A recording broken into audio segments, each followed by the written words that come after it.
Hello, guys, and welcome back to the Rovers Report, where today we're joined by Hugh from the PO4 podcast to discuss this weekend's fixture. So, how are you doing, Hugh? Yeah, I'm good, Fred. I'm glad to be here talking about football again. It's nice to be in the swing of it, and I appreciate you having me on the show.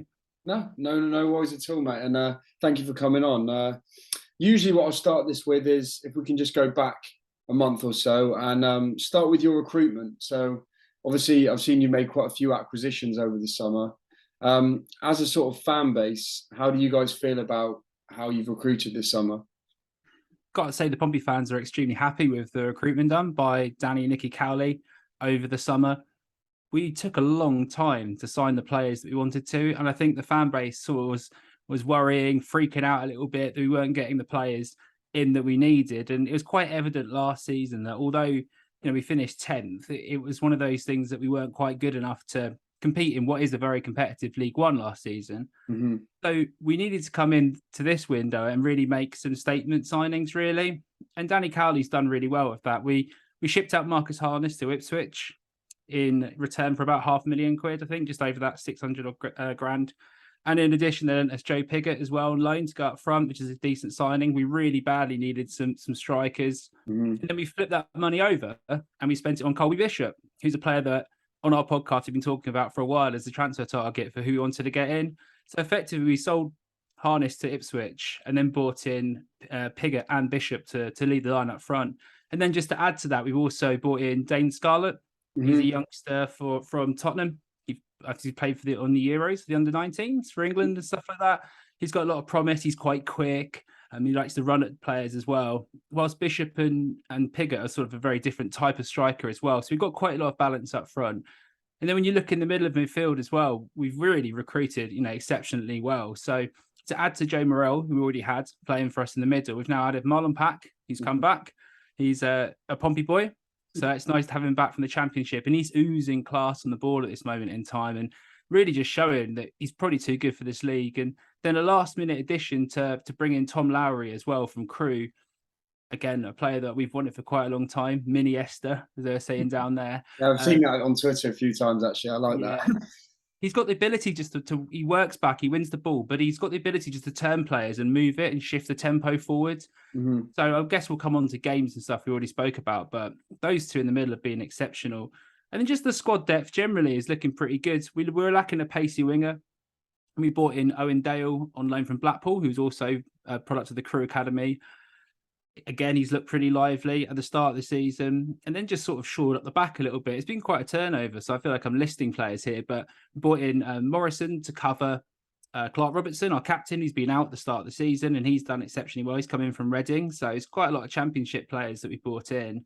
And then we've got Griffiths on loan and the back to replace he who will never be named again, Gavin Bazunu, who ended up going to heated rivals down the coast, Southampton. So that's a little overview. There's a few more players, but I think key players there. You can see the spine of the team has really been redone and is working.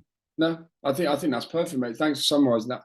I think I've been impressed with Pom because a lot of the time in the transfer window, teams will make these marquee signings, but often you look on their bench and there's maybe not as much depth as you'd hope. But I look at Portsmouth now, and you look at your bench, think it's a very, very strong squad, isn't it? And I'm sort of with that in mind. Obviously, you finished 10th last season. Pompey obviously see themselves as a big club in this league, and I'd agree with that.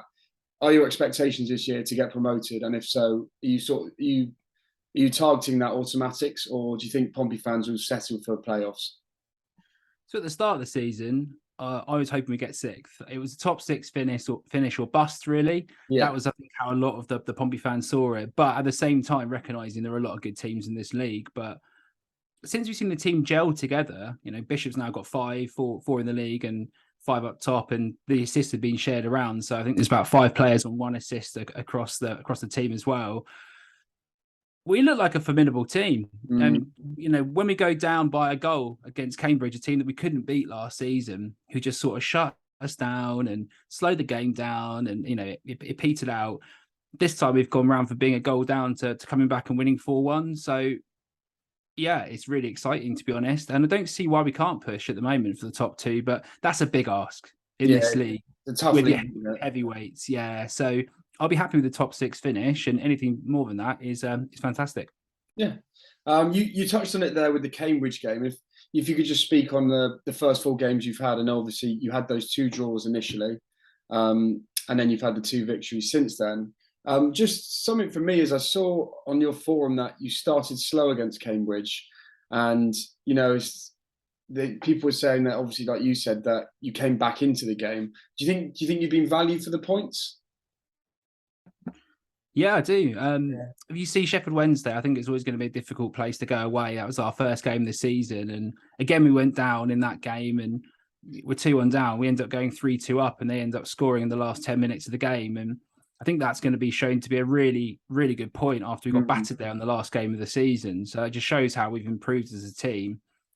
And again, I think one thing that's interesting, I suppose, which is going to be a theme talking about goals scored, is that we didn't score a header last season, I believe, from a cross or corner until nearly January. Whilst now I think we've got, quite a lot of our goals now have come from balls into the box. But what a lot of it is about sort of shifting it round. And you see, it's against Wednesday we scored because Colby Bishop scored a header. And then if you move forward into the Lincoln game, that was a 0-0 draw. Now, that's the anomaly a little bit. And it's interesting to see if teams take that and come and apply that sort of tactic. They basically dropped into a 5 in midfield and played a 4 at the back. And they really just sort of tucked in everybody, sort of pressed a little bit off the ball. But apart from that, we're very unadventurous going forward. I think they only had like a 13% crossing percentage as well. So maybe it'll be hard for us if teams come and park the bus. Cambridge, actually, despite being quite, one of the smaller teams in the league, actually do try and get the ball forward and hit you on the break and will commit men forward as well. I think if you come to Fratton Park and try and do that a little bit against us, then you might be in more trouble. But then again, you don't want to just come and try and get a 0-0 like Lincoln did, because it did work then, but will it work again? And then I suppose I haven't touched on the Cheltenham game, Fred, for you, and that was a 2-0 away win. Never really had to get out of second gear, to be honest. And yeah, those are the sort of wins that good teams get, I suppose. That worries me a little bit, mate, because I think with the way that Joey Barton plays, he doesn't like to go away, and he won't sit up and sort of park the bus, as you said. So yeah, I'm a bit concerned about that. But just for Rovers fans, if you could give us a bit of an insight into what sort of style of football Cowley likes to sort of try and implement, and what formations you think you'll be lining up with on the weekend? Well, we'll definitely be playing a 4-4-2. That's just what Cowley switched to for this season. I think partly to accommodate the new strike force that we've got up front. But it's not really a flat 4-4-2 in possession. We sort of defend in that formation. And then out of possession, both of the wide players break forward quite a lot. And they'll interchange with the 2 up front. So it's almost a fluid 4 that will attack. And then you've got Lowry and Pack that sort of sit in, collect the ball, move it forward. And then those players will actually rotate a little bit across the front line as well to try and sort of, cause a bit of chaos with the defence as such. You've got our back 4, quite static. Last season, we tried playing 3 at the back and wing backs.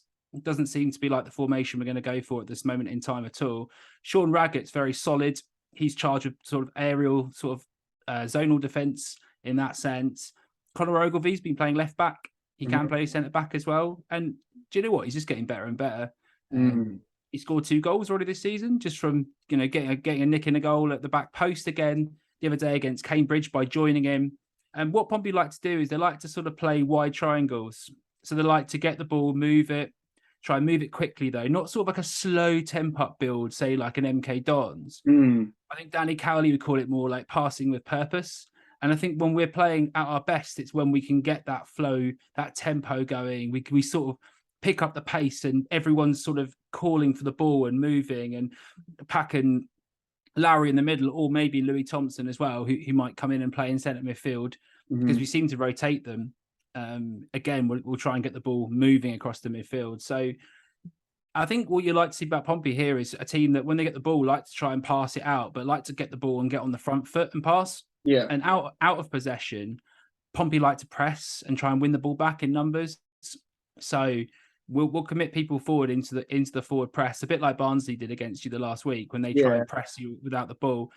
I don't know if you're into advanced stats, but Pompey last season were right up there with PPDA, which is passes per defensive action. which the lower the number, the better. That just shows the intensity of a press. And I think Pompey's was near the end of the season the most intense, but I think it dropped off a little bit. So yeah, we like to work a lot without the ball, and we'll try and press you high, win it back. That was one of the reasons we got a turnover goal against Cambridge, actually, when Ronan Curtis pushed up and I saw that turned it over. And then on the quick change, then we shift it and try and get a scoring opportunity. And their keeper should have done better, actually, but we'll take the goal. So yeah, that's it really. High intensity, high pressing, but we will also mix it up and go long. We've got 2 strikers who can, take the ball down. Colby Bishop is just over 6'6'1". He's phenomenal in the air, wins a lot of challenges. Piggott can do that. He'll drop off a little bit in interchange if he plays. And then you've got Scarlett who plays on the shoulder. So yeah, we are quite versatile, but the core idea is pass the ball up, with purpose, move it quickly and try and create spaces in the back of your defence. That's perfect, mate. I think you covered that really well extensively.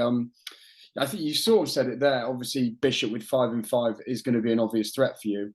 I know you've got the likes of Ronan Curtis out on the wing.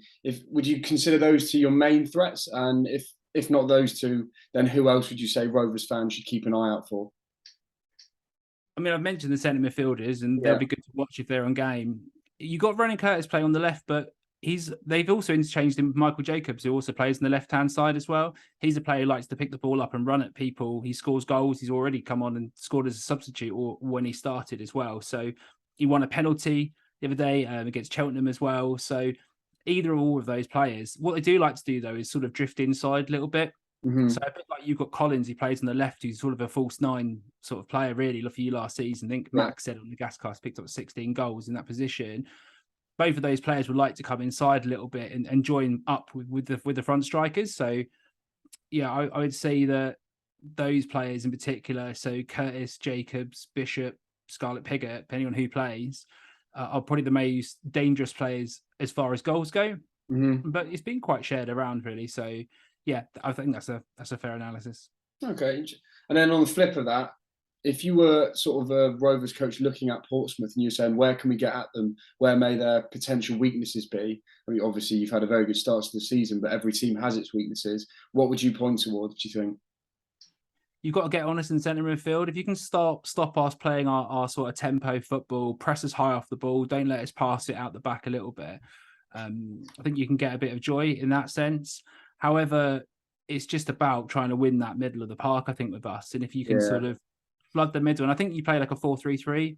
Yeah, so maybe 4-3-1, 4-3-3, something. Yeah, so if you can get those 3 players to sort of dominate the 2 we have in the middle, that's always going to be a weakness for a team playing 4-4-2 as well, because you've got the 2 strikers up front, but you lose that extra man in the middle, don't you? So if you can sort of take over the middle of the park maybe and get more on the front foot against us, I think you'll have a little bit more joy there. I think playing structuredly would help you as well. Teams that sort of maybe try and play at us a lot more, we're pretty good at turning it around. So if Joey Barton, I'm sure, is going to get you to come out and he's going to try and want your team to press from the front and make sure you're on the front foot. So players like Collins are running at our fullbacks, for instance, and our centre backs. They're not the quickest, our centre backs that are playing at the moment. So if you can maybe get a couple of through balls in behind us as well, behind, say, Sean Raggett, and get him turning, then I think that could be something that you could get some joy out of. Okay. Yeah, I think that's probably quite a good shout, actually, where the game could be won and lost in that centre midfield, because, we've got, I don't know if you're aware of the players, sort of Finlay, Coots and Evans. Evans in front of the 2 has a lot of quality. He's happy to press, but that's not really his game. But behind him, you've got Finlay, who's just everywhere on the pitch. And then you've got Coots, who sort of sits back and plays that quarterback role. So I think, like you said as well, if we can get at you early, I feel with the big clubs like you and sort of what happened to us against Barnsley on Tuesday is you go 1 down, the crowd gets behind the home team, and it's very, very hard to get back into the game. So, this for me is one of the games that I've gone into and thought it's going to be extremely difficult to get something out of this. Rovers have a terrible record at Fratton Park, and I just think in the form you're in, it's going to be difficult for us. But you never know. Just moving on to final few questions. If you could give your predicted lineup, you think, for this game. I know you said the midfield and the sort of wingers has been a bit unpredictable, but if you were the manager, what do you think you would be going for? I mean, it's early in the season, and I think you just roll out the same team, don't you? That won 4-1. I think you start Griffiths at the back, Ogilvie, Raggett, Morrison, and then Rafferty on the right. They've been pretty unchanged. That it will be as it is. In the middle of midfield, probably stick with Lowry and Pack. I think they're both quality, and Ronan Curtis has been creating goals and assisting. So I think he starts there, and Michael Jacobs comes on about 60 minutes. I think we'll bring 2 or 3 players on and changes up. Mm-hmm. Then on the right hand side, I'd start Owen Dale, but he might start Rico Hackett. He's been sort of interchanging the two of them together a little bit, so watch out for that. And then if I think up front, I'm not really worried who plays alongside Colby Bishop, but I'm going to say position to be in, isn't it? yeah, I'm going to say Colby Bishop and Dane Scarlett. They're trying to get him off the mark. Okay, no. What's just out of curiosity, what's going on with Ronan Curtis? Because I've seen a few bits that say he's not potentially happy at the club, or he sort of. I know a lot of your fans seem to think that he feels he's above Portsmouth. Is it likely that he's going to leave, or is that just a bit of speculation, do you think? So it's a bit of a funny one, really, because last season he sort of played him out of position. We didn't really have any strikers, and we sort of ended up playing him up top and him sort of drifting off, and it didn't really work. He was very one-dimensional, and I think he got quite frustrated throughout the season a little bit himself. I think, he's best when he's playing sort of cutting inside from the left and sort of interchanging and involved in the game and pressing. His stats were still fine, though. He still picked up quite a few assists, and I think it was 17 from 10 goals and assists together.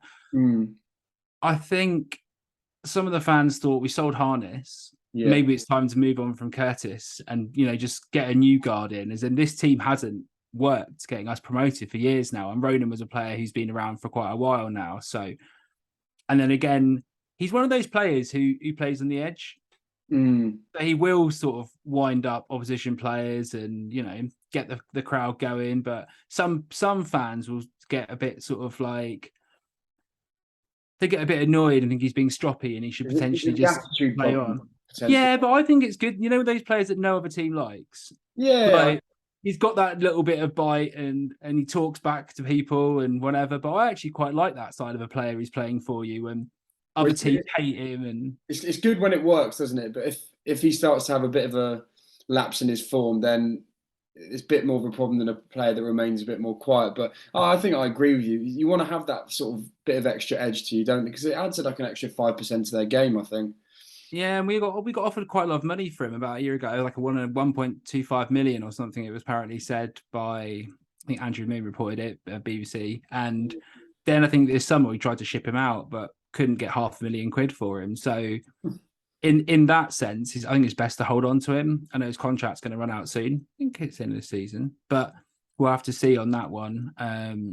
Yeah, I think he's a player that adds something, but in a good team, under some structure, when he's not having to be the main man, do you know what I mean? Yeah. Then I think he can thrive a little bit. And the only one change he's done really now is he's actually starting to pass the ball rather than just shooting all the time. So he did that against Cardiff and we won 3-0 in the cup. He could have just shot, but he didn't. He squared it for Joe Pigott, who put it away. And again, you saw he picked the ball up on that turnover against Cambridge and he looked for the pass straight away. So he's scoring goals, but he's also assisting. I think that's where he's the most effective on the left wing. Nice, mate. Just final 2 questions. For any Rovers fans travelling down this weekend, I've done it a few times, but I've mainly done it on the supporters coach, so you just go straight in. Where would you recommend them to go for food and drink before the game?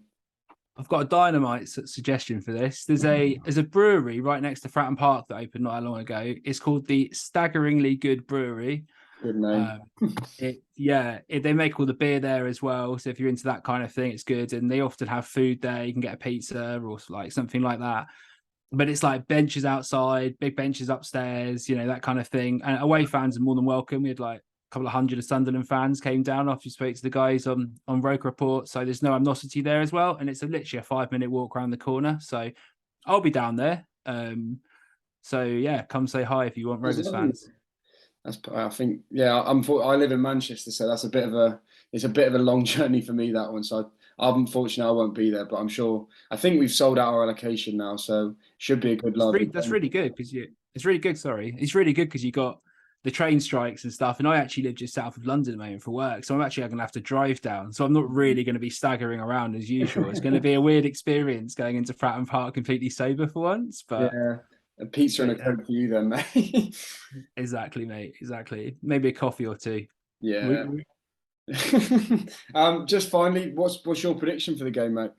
You sound very confident, so I'm going to go the 2-0 Pompey win. Although I did have a slight wake up in the night moment of waking up, seeing John Marquis score a hat trick in front of the Fratton end, which is, I've gone big on our podcast making a joke about him never scoring at Fratton Park ever again. But I think by saying that, I've probably just cursed us, haven't I? And Andy on our podcast said he's gonna do an Adebayor. He's gonna score at the other end, and he's gonna run all the way down in front of the Pompey fans to celebrate. Did you have you got time? But how do you think Marquis is fitting in? So for me, I think he hasn't shown a huge amount of quality yet.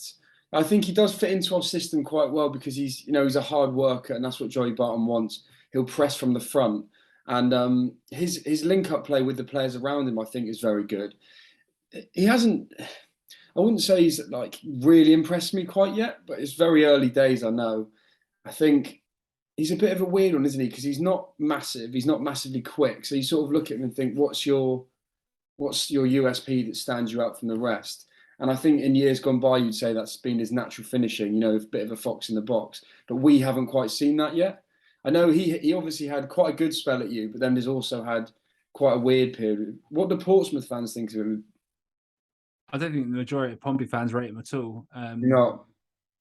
He's a player that, I can't remember who it was I was chatting to the other day. Someone said no man has ever got such a high step count without actually impacting the game so much. He's one of those players that will work hard and try, but when he loses his confidence in particular, his finishing can be really bad. From an expected goals level, he really always underperforms his XG season after season, and that's really just down to the fact that he doesn't put chances away, and the more he doesn't put chances away, the less goals he scores. I think maybe you get 8 goals out of him this season, maybe 10 at a push. But if you start him regularly, he's a striker that he will score some goals.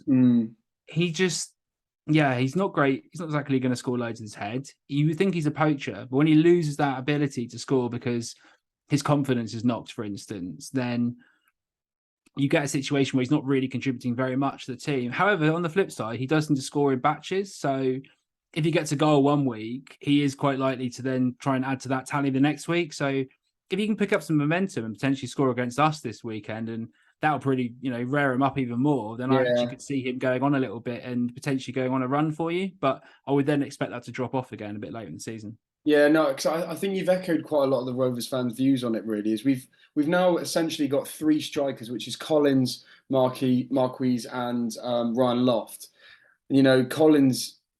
It was only really last season that he actually started playing through the middle. And even then, you wouldn't consider him a proper out-and-out striker. You've obviously got Marquis, he hasn't lit the world alight so far. And then we've got Loft, who's sort of, we brought him in from Scunthorpe. They obviously went down last season, and he's not really, I don't think he's quite ready for the first team. So 3 strikers on the surface of it. If they were all good strikers, you could sort of say that's enough for the season. But I think Barton has stated that he's still looking for another strike. It's just so difficult at this level, isn't it? To get in an experienced striker who's going to get you that 15 goals. And I think with us being where we are in the league, we've sort of gambled on him a little bit. And I know you said 8 to 10 goals there. We do spread our goals around our team quite a bit. So 8 to 10 for me, I wouldn't be too distraught with that. I mean, obviously for Portsmouth, who are probably looking for, Bishop already on 4 in the league, is it? 4 in the league, 5 in all comps, yeah. Yeah, so you'd be disappointed if he didn't get sort of 13 to 15 sort of goals minimum. I think I'd love it if he scored against you, but I think Barton's actually considering dropping him for this game and potentially bringing him on if we're chasing the game. But that would be hilarious if he's out on the bench. He's going to get pelters from the Pompey fans, by the way. Do you reckon he will? Yeah, I do. Yeah, definitely. No, I definitely think he will. It might fire him up, though. Who knows? One of those things, isn't it? Sometimes players react to that really well. And I think sometimes we get our sort of dig our own grave in this sense because we've done it to most of the players. You know, Owen Doyle loves scoring against us. Gasson Habney couldn't score for absolutely anything, and he scored against us. Yeah, I mean, I'm just looking at Connor Chaplin scored against us. So Always the way, mate, isn't it? It's always. I don't think it's just us, is it? It must be you as well. Yeah, no. In our first round cup tie against Crawley, actually, we had Tom Nichols, who was our record signing, and I think he got 3 goals in about 120 games for us. Obviously, he played against us, beat us 1-0, and he got the goal. So don't worry, it's not just you, mate. I think it feels like it is sometimes, doesn't it? Feels like it is just you, yeah. All right, mate. No, I think that's perfect. Do you want to promote your stuff? Is it just on SoundCloud, Spotify, obviously Twitter? Is there anywhere else they can find you? Yeah, so we run a site called Pompey News Now. So you can look that up at Pompey News Now. We've got a site, pompeynewsnow.com. Cool. We write blogs on there as well. We've got several writers. And then we also have a podcast called the PO4cast. It's been going for like 4 years now. I think it's our 5th year. Yeah, go check it out. If you're interested, I hope you don't mind promoting. We did a preview on the Rovers game with Max from Gascast as well. So you can check that out. Spotify, SoundCloud, Apple, Google, whatever. Favorite podcast provider. Just type in PO4 CAST, and it's just a play on the old postcode with podcasts. So that's probably the most genius thing I've done in my life. I'll leave all of that in the description to the video, mate. So it'll be linked there. And yeah, just once again, mate, I really appreciate you coming on. And good luck this weekend. Obviously, not too much luck, but thanks for coming on, mate. Pleasure, Fred. And hopefully, I'll see some of you Rovers fans having a pint whilst I'm having a Diet Coke. Cheers, mate. Thanks, guys. Cheers, pal.